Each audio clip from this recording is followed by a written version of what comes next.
right, Andrea, whenever you're ready, you can start. Okay. Good morning, everybody. Thank you for your patience and me figuring out this technical stuff. It's nice to see some faces without masks on. So this is really nice. I've never done a virtual conference. This is kind of exciting. My presentation is called Just Breathe, and this is really about sustaining presence. What does it mean to really be there for your elders? What does it really mean to be there for your coworkers, for yourself, for your community? I'm a recreation therapist. I'm certified Therapeutic Recreation Specialist at Loretto Health and Rehabilitation. I've been working there for about under 3 years. I'm going on 2.5 years right now. And I am extremely blessed to be on such a team that really fosters presence and mindfulness and awareness, and we all really work together, especially during this critical time. I care for over 60 elders, so my family is growing quite large. I have about 65 grandparents, and they're awesome. My oldest resident right now is 99, but a couple months ago, my oldest resident was 102. So she is still missed in our family, but we're still carrying through. And my youngest person I care for is about 42. So it's definitely quite a range, but we're all hanging in there so far. So just breathe. Being present has a lot to do with your breath. And I don't want to say this session is all about meditating, because it's not, but it's going to incorporate some breath work that you can practice either throughout the presentation or on your own. And using those breath work exercises to help your mind really center itself and to focus itself on the task at hand, whether it be grocery shopping, driving, talking to your friend, or caring for your elders.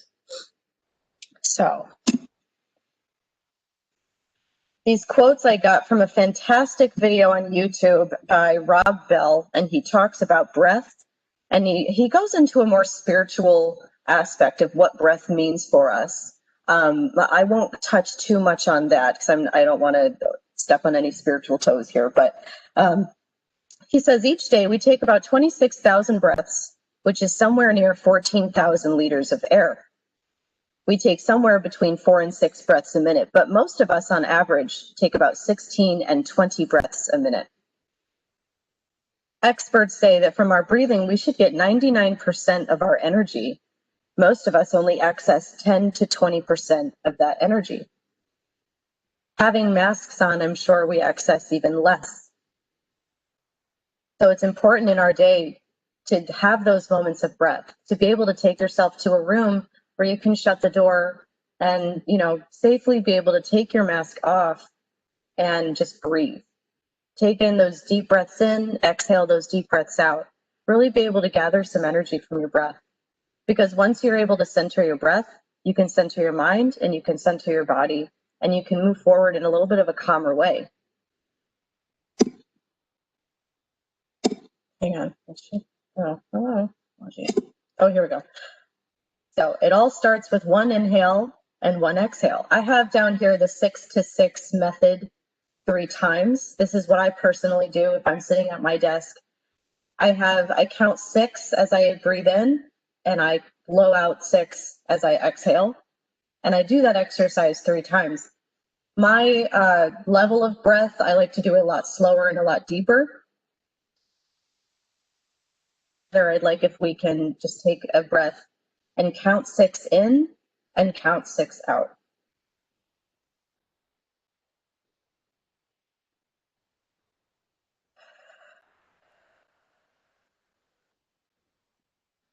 Okay.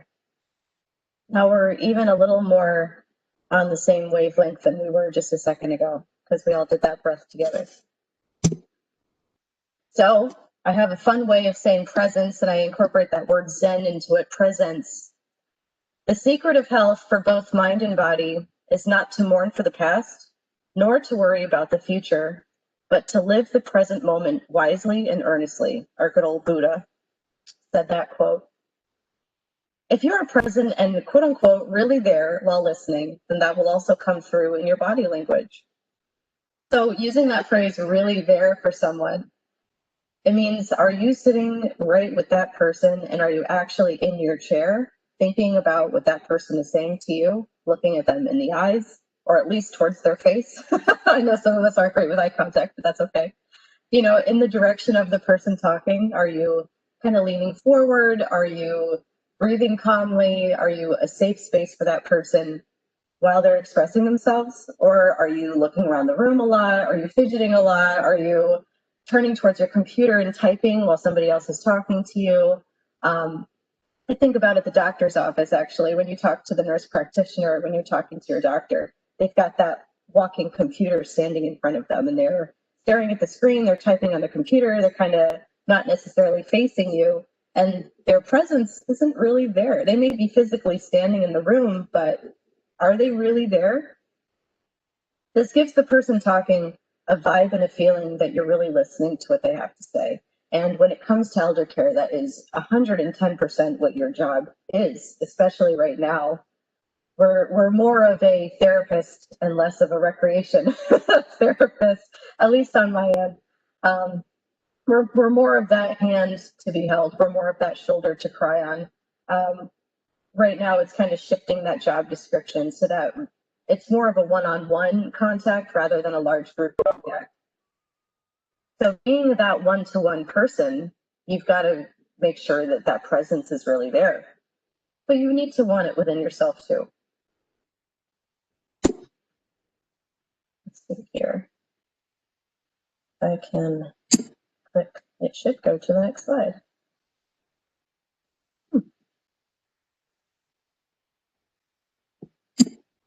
There we are.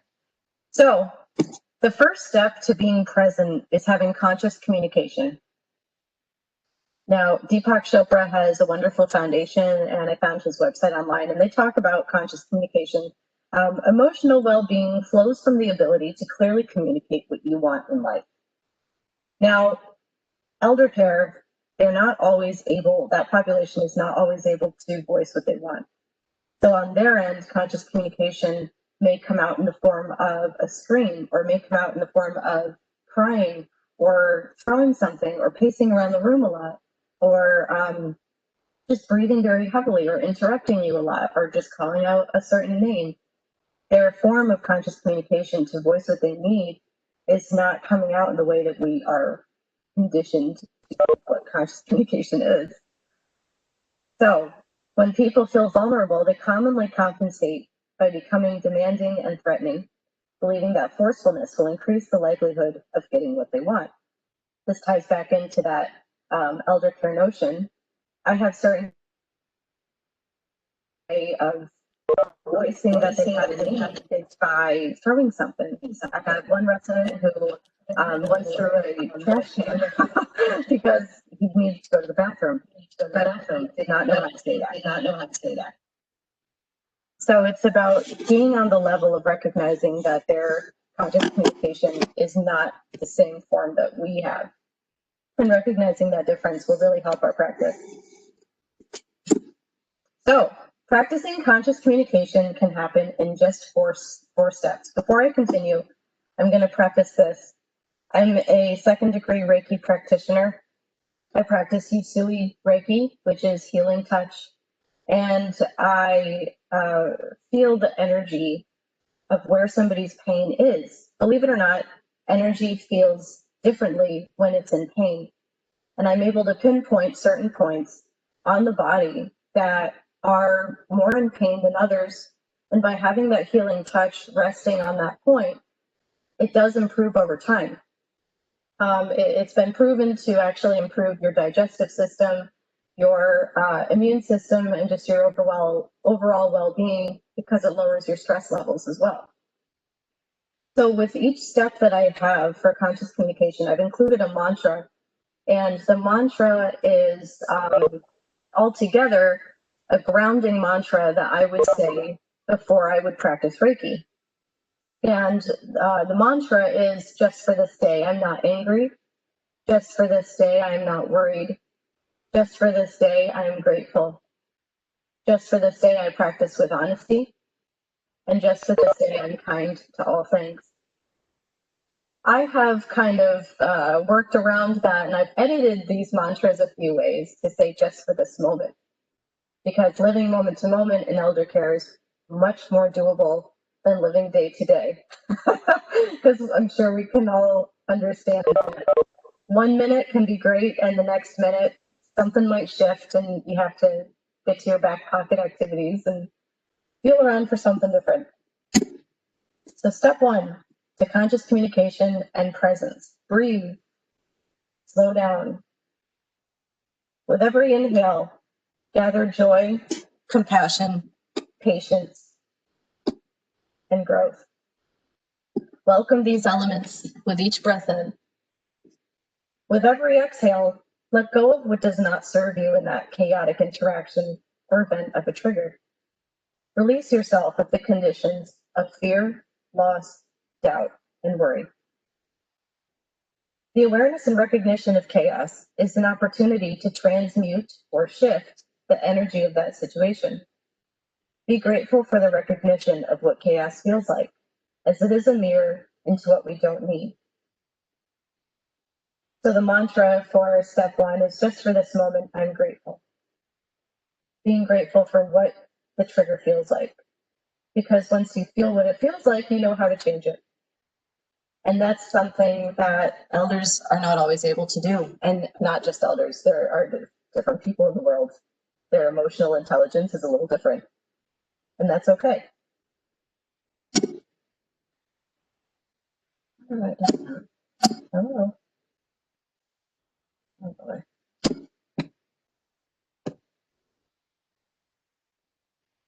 Step 2, listen. Not everyone can directly voice their needs.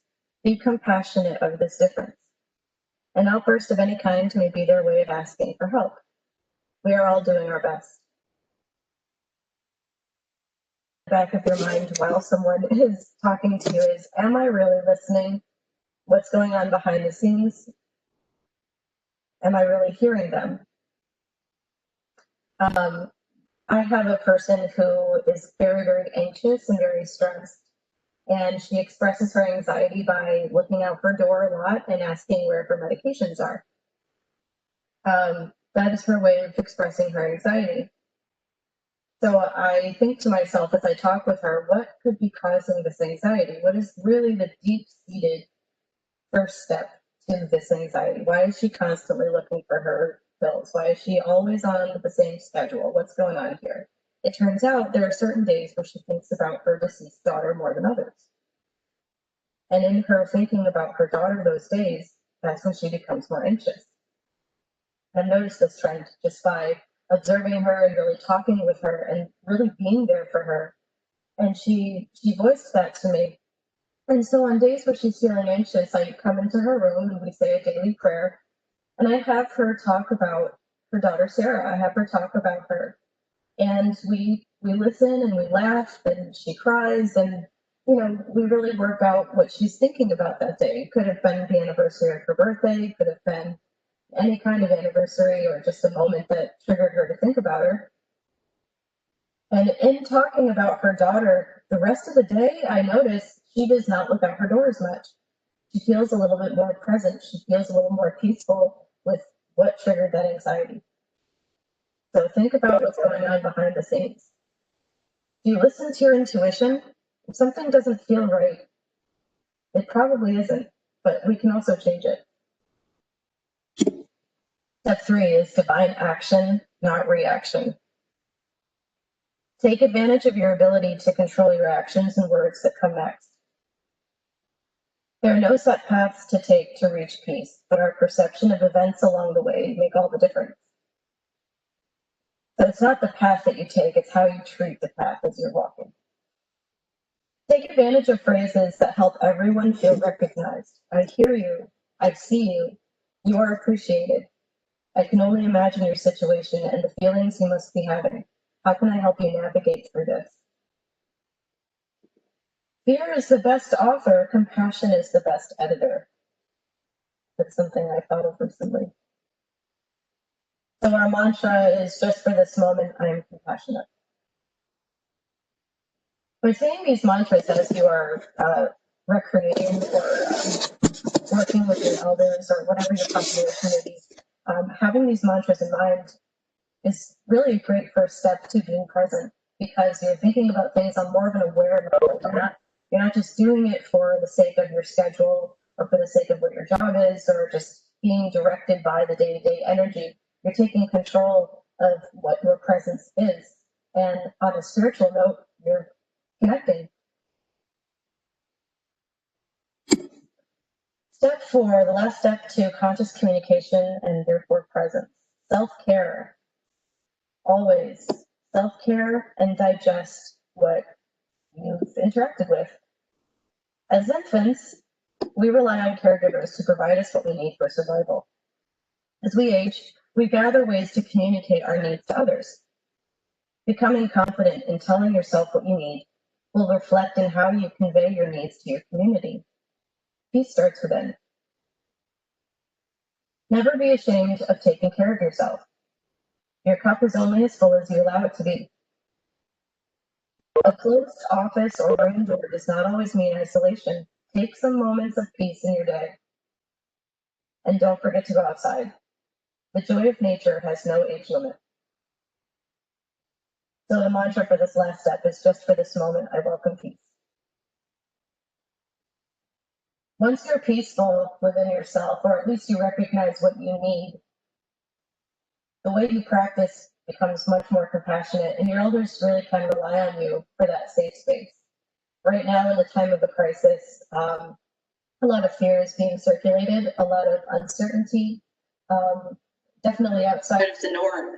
And the energy has definitely shifted from being somewhat of an even plane to more of a diagonal tilt. So people are kind of walking sideways a little bit as we navigate through this pandemic and through this election season and etc. So as you navigate through that, make sure to take that time to take care of yourself. Take the mask off when you're safe to do so. Take those deep breaths in. Remember, we're supposed to use 99% of our energy from our breath, and we're barely using 10 to 20%. Think about how much more of an awake and present person you can be with being present and having that peace. And you can also teach those breaths to your residents in whatever way, you can adapt it to how their breathing is. I know some people have COPD, and breathing may not be their forte, but there are definitely ways to maybe talk about the mantras, talk about their spirituality, talk about something that will ground them a little bit in all of this. And at this point, it should move. So this is kind of time for a discussion. If anybody wants to unmute their mics, this would be a good point to do that. And just talk about what helps you feel present.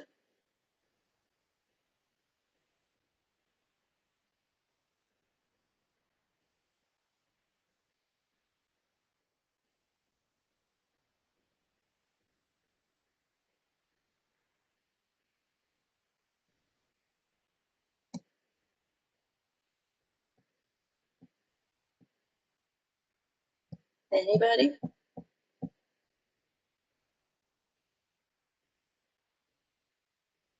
Well, okay, here we go.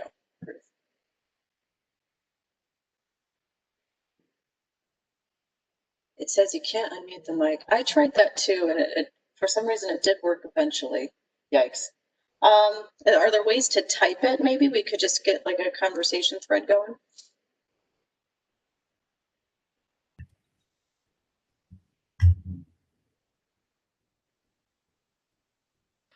Okay.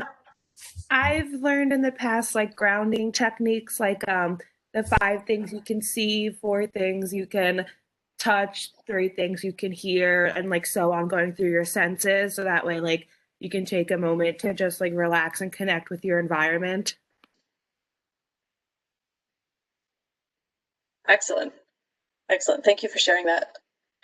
I noticed that some comments are saying they feel most present in nature. You feel most present working out. That's fantastic. Thank you for sharing these. Yep. Never underestimate the power of creative energy And that can be in the form of walking, that can be in the form of laughter, as someone mentioned here, thank you. That can be in the form of just playing outside, just something that reminds you that we're all connected to the earth and we're all connected to that creative energy. I do find that laughter truly is the best medicine. That negative ball of energy you might feel, what we call anxiety or what we call fear, is just a necessary way to get it out. We just have to get it out. And I find that laughter is the best way to get that energy out of us. By laughing at what makes you afraid, it makes it all so much better. And yes, pets have a great way of doing that as well. Dogs for sure. I'm a dog person, but I respect all forms of life. I have a bearded dragon. Her name is Sydney. I call her my queen. She is just the coolest thing ever. And she just sits there with me, and she feels when I'm feeling anxious, she gets anxious too. So it makes me a little more present. Yeah, thank you for sharing all these arts and crafts. I wish I was a crafty person, but hey, strengths lay elsewhere.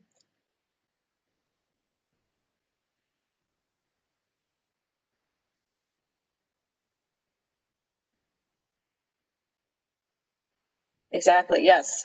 Thank you for sharing about how the elders may be feeling in their rooms, being isolated. And it's up to the community to do that outreach. Yes, and definitely cleaning helps with the energy. I can get into that for days about how cleaning helps the energy around you. Thank you for sharing that. Yes, but as I was getting at with the isolation, it is up to the community. So finding ways to integrate other people might be really helpful as well. I have a group, Advocates of CNY. I'll do a little shout out for them. If anybody wants to have an advocate of CNY connect with their resident, they're looking for ways to do video calling.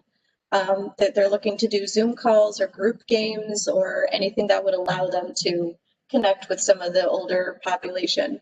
So that would be a good way to get elders more connected with that outside communities. They don't feel so isolated and so alone. Unfortunately, it does start with a screen right now. So just adapting to that. Advocates are looking for some people. Start a pen pal program. I know folks at Lemoyne, students at Lemoyne are looking for elders to write to and to have an elder write back to them. Having a pen pal program is a great way to also connect. Any other thoughts on what helps us feel present? How do I access the chat box specifically? I'm just noticing as it comes up on my screen. Huh. You can, if you're done with sharing your PowerPoint, you can stop presenting and then you can start typing the chat box. Oh, I see. Okay. All right. So, don't want that up here. So now, are there any comments or questions?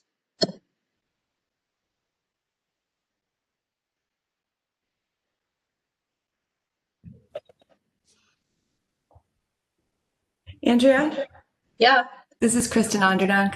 I just wanted to say thank you. That was a really excellent presentation. I think it's really on point with slowing down in time as we approach where we're all coming into, extending care to all ages, and very relevant information. So thank you for providing it in such a nice way. Thank you, Kristen. You're welcome.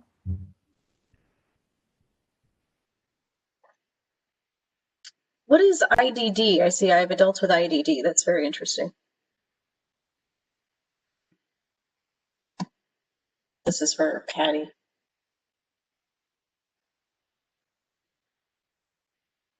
Thank you. Okay.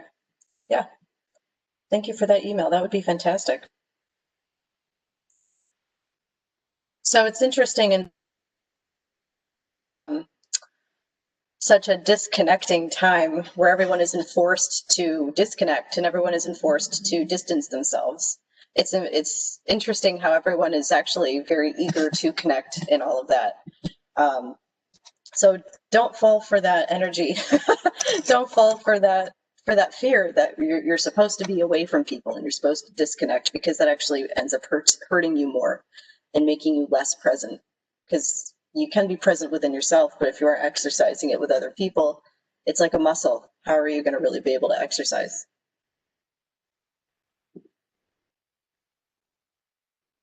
Are there any other comments or questions that we can get at? Oh, any recommendations on activities that facilitate presence for people with a diagnosis of dementia? Okay, so great question. Thank you, Taylor. I do have a lot of folks who are on the spectrum of dementia. I say spectrum because it is a wide range of behaviors. It's not just a set way of behaviors or process. Everyone is different. One way that I help is I start by playing some hymns. Actually, I get more on the spiritual plane when it comes to being present.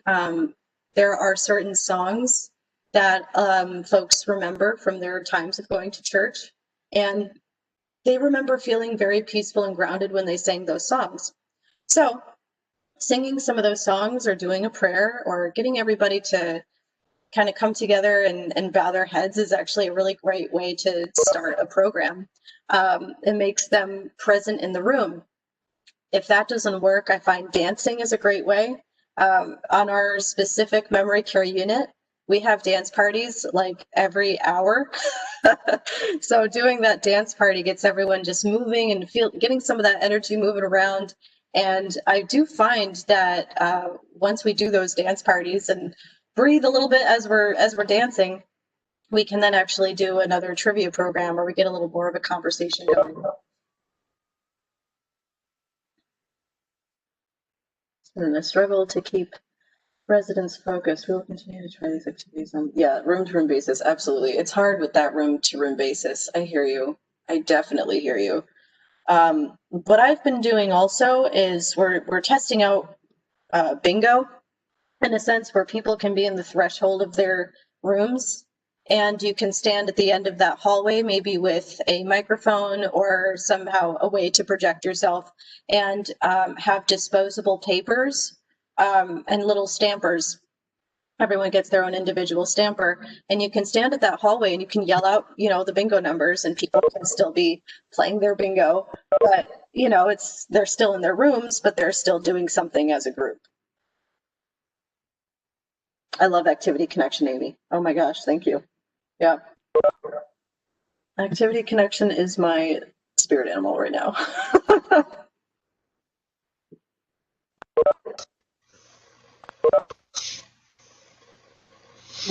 TV with the microphone. Oh yeah, that's a great idea. That's fantastic. Hallway bingo, yeah. That's awesome. So it's interesting, as I talk about the connection here, how we are all connected, we have a lot of similarities if you think about it. So if something makes you feel present, it's guaranteed to make the person next to you feel present as well in some form or another. So just because somebody is 98 or 72, the way that they feel present is probably on par with how you feel present too. If a dog makes you feel good, show them a picture of dogs. If spirituality helps you feel at peace, then guaranteed somebody else next to you probably prays in their own way too. We're all not as different as we are conditioned to believe. We all do have some similarities there, and being present is one of them. Any other thoughts? I know this is actually a little bit under an hour, but bear with me here.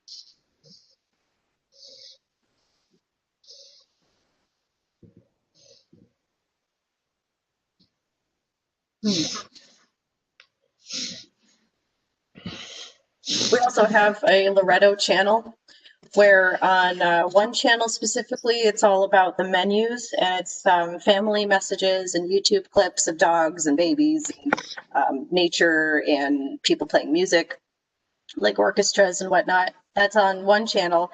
And then we also have our spirituality channel where our spiritual care staff specifically have their services, and they have the masses, and they list out prayers, and they pray the rosary, and they list out different mantras as I do, and other clips of other people from YouTube also singing hymns. So we put those channels on in the lounges. If somebody is feeling like they want to say a prayer service, you can put that channel on, and the whole room can do it together. I will say hi to everyone at Loretto. Thanks, Amy. Yeah. Excellent. Thank you. So having those channels is a great idea if your facility hasn't done that already. I know a lot of facilities are definitely doing their best, and I really give a lot of empathy towards all of you in elder healthcare right now. It's definitely it's crazy right now, but I know that all of you are doing your best. And if you do have an opportunity to make up a channel to show on your main TVs, I think that is a great way to help bring the people together. Like I said, it starts with a screen right now, unfortunately. And there is a comment here. I work at the, oh yeah, hey Bridget, in Auburn. Can we access that channel? I don't know.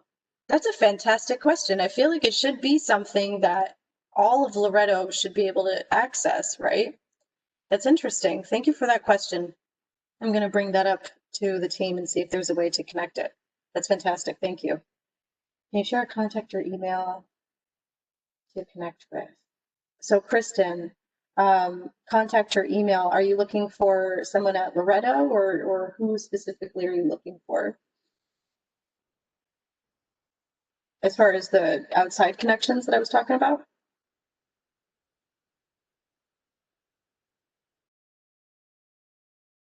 Okay, so I will give you the email of yes, to offer support. Okay, so I'm going to give you the email of Sarah Jones, and she's at Lemoyne, and she has her pen pal program. And so I'm going to give you that email. Let me just bring it up here real quick for myself. I connected my work email to my phone, and it was possibly one of the best things I ever did, oddly enough. Let's see.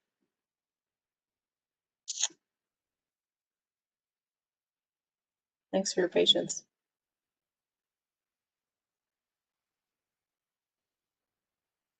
Okay, so this is Sarah Jones coming up. ESSE at lemoyne.edu. I'm making sure I spelled that right too. Okay. Yay! Snail mail, fantastic. Also, I'm going to give you Diana's number from Advocates of CNY if you want to set up any kind of a virtual program with those advocates, those folks. So her number is 382-9607. This is for Diana with Advocates. Okay. I'm also going to just include my email in case everybody or anybody wants to reach out. And if you have any questions or just need some support with a crazy day, or if you're interested in a Reiki session, I do Reiki. So if anybody would like to find out what that's about, or you feel called to have any kind of a healing session with it yourself, or want to learn about some techniques you can use with your residents, I can definitely point you in some directions there. So I do Reiki with my residents a little. I do run into a little bit of a legality because it is a healing touch that it must be consented to. And because people with dementia are not able to consent on their own, that is something that I run into. Energetically, you can feel when somebody is receptive to that touch, but to the outside eye, you want to make sure you have all your I's dotted and T's crossed too. So I'm working on that right now, but Reiki is also a great way. I can provide my PowerPoint for sure. How do I do that? Because I'd love to give it to you. Let's see. There should be a way to send the link or something for this PowerPoint, right? And if not, you all could just send in your emails and I could just send it to you in a group email. Let's see. Because it shows you how to share the content, but it doesn't say how to upload it. Copy, no.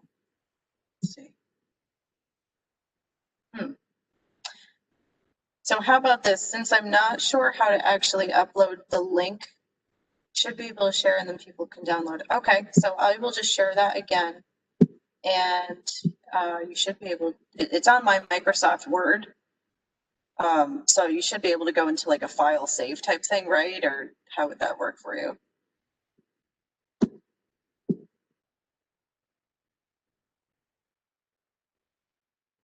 Xavier, do you have any input on that?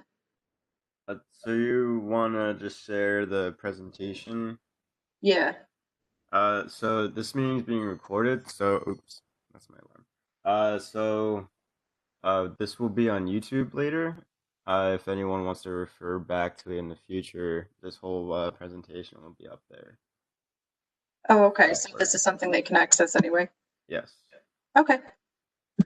Well, there's that last slide too. Thank you for being here. Something else here. But for those of you who would like to have this sent to you or, want that email, feel free to use my email as well and reach out directly.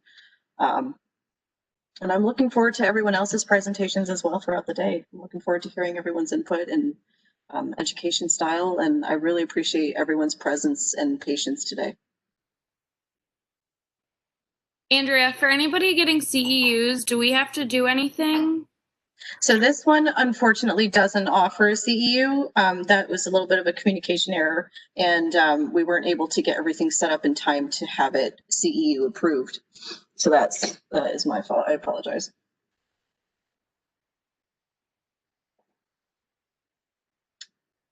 I'll put my email up here one more time for everybody.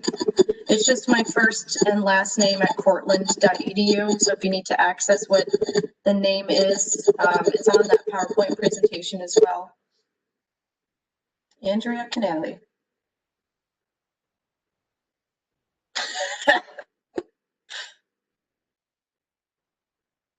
Yes, so for the ones that are not supplying CEUs, the ones that have CEUs available have an asterisk next to them on the list when you're looking at the recreation conference page. The ones that have asterisks next to them have CEUs available, and the ones that don't do not.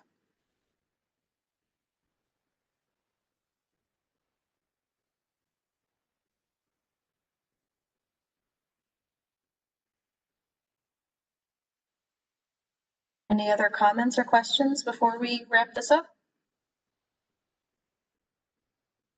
Don't forget to breathe. And remember to thank your hearts for beating. I know it sounds a little heady, but truly thank your hearts for beating, because not everybody's beats on their own. Show yourself some love. All right, Mike Xavier, I think we're all set here. All right. Well, Andrea, thank you very much for that wonderful presentation. Thank you all the attendees for viewing this presentation. Like I said before, later this week, this video will be up on YouTube to just refer back to again. And yeah, that concludes the session. Great. Thanks, SUNY Cortland.